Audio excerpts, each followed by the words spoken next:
વડોદરાની MS યુનિવર્સિટીના સંશોધકોને બીજ વિનાના ટામેટાના જનીનો શોધવામાં સફળતા મળી છે। MS યુનિવર્સિટીના વનસ્પતિશાસ્ત્ર વિભાગના પ્રોફેસર સુનિલ સિંઘના માર્ગદર્શન હેઠળ સંશોધક વિદ્યાર્થીઓએ બીજ વિનાના ફળ ઉછેરવામાં સફળતા મેળવી છે, જે ભવિષ્યમાં અન્ય બીજ વગરના ફળો ઉછેરવામાં ઉપયોગી સાબિત થશે। આ સંશોધનની રસપ્રદ વાત એ છે કે આ છોડ ગરમી અને દુષ્કાળમાં પણ ઉછેરી શકાય છે।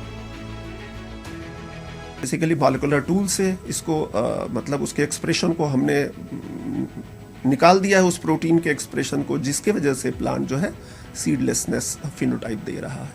तो मतलब इसका मतलब है कि ये जो जीन है इसको जेनेटिक टूल बॉक्स की तरह यूज़ किया जा सकता है फ्यूचर में।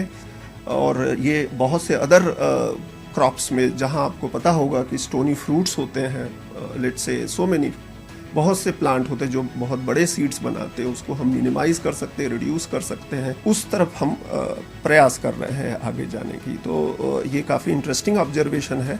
आ ओनली टिश्यू कल्चर सुधी सीमित है अत्यार सुधी। आ जे स्टडी है एने फील्ड स्टडी में एटले के ओपन फील्ड में आने उछेरवामां आव्या नथी।